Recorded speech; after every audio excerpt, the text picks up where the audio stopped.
Welcome to our Excel tutorial series.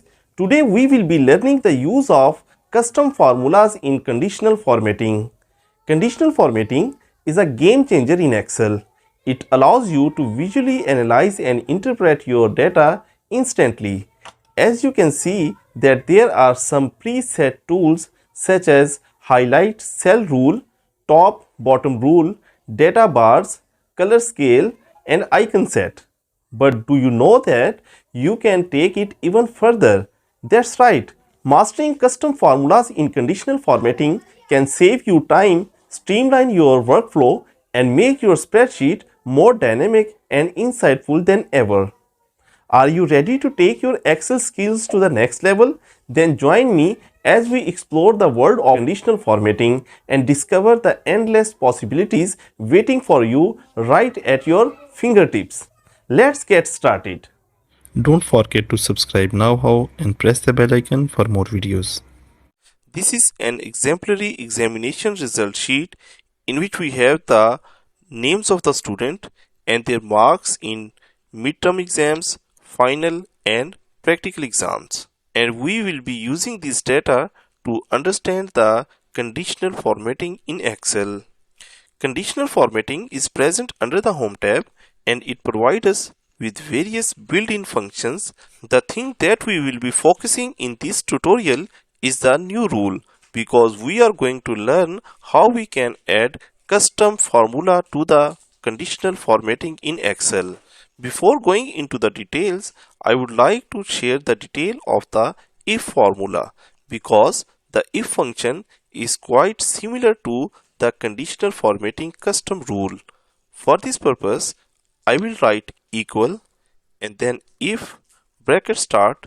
The first thing that we have to provide is the logical test. So say for example, I am selecting this cell of the practical exam and I provide the condition that if this number is greater than 70, it should display as excellent, and otherwise in inverted commas I am leaving it blank. So if the marks are less than 70, then there will be a blank cell.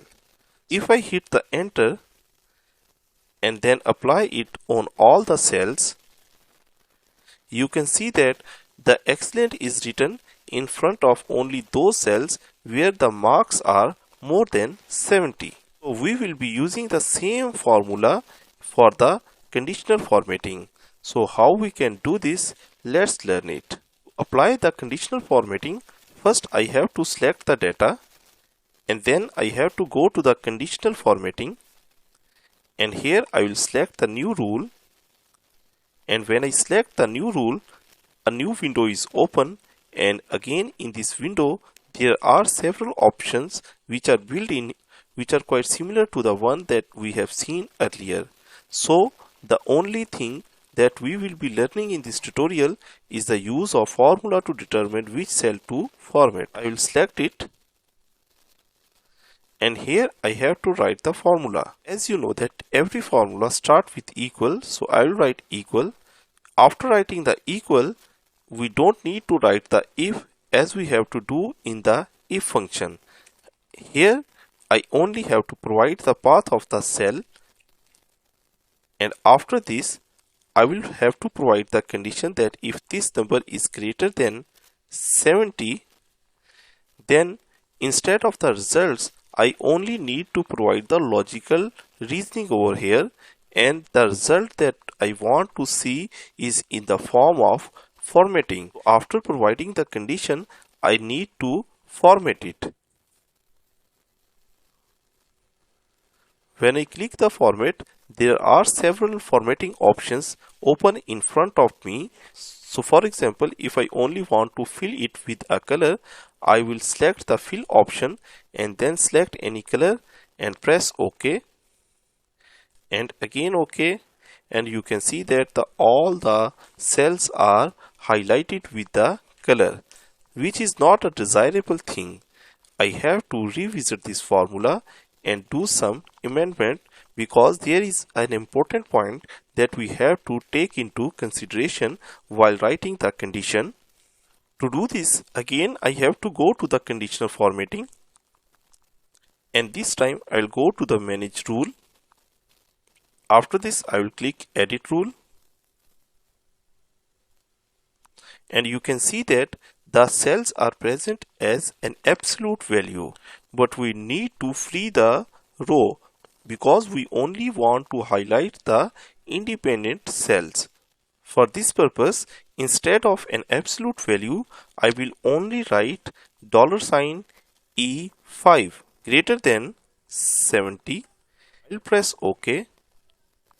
Again OK. Now you can see that problem is sorted. So here we just apply the conditional formatting on a single column. But if I also wanted to add more conditions into it, how we can do this? Let's learn it. For this purpose, first I am going to delete this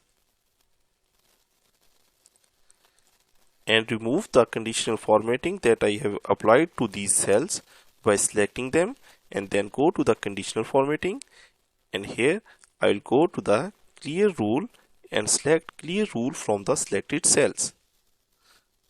Now to apply it to more conditions, I will select this data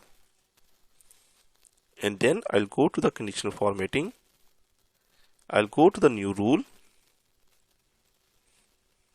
select use a formula to determine which cell to format, and here I will write equal, and first I will write AND. After this I'll start the bracket and provide the first condition, that is the $C5 greater than 70, and you note that I have locked the columns and free the rows. After providing the first condition, I'll put comma and provide the second condition. So second condition is the $D5 greater than 70, and the third condition by putting the comma and then write $E5 greater than 70, and after this I just close the bracket. So here you note that I have provided the three conditions and I have nested all these three conditions with the AND function. The formatting will be applied only when these three conditions are met. After this I'll press format and select any color and press OK and again OK. So you can see that only those cells are highlighted where the marks in all three cells is more than 70. By using custom formulas, you can unleash a whole new level of control and precision in your formatting. Thank you for joining me today. If you found this tutorial helpful, be sure to like, share and subscribe for more Excel tips and tricks.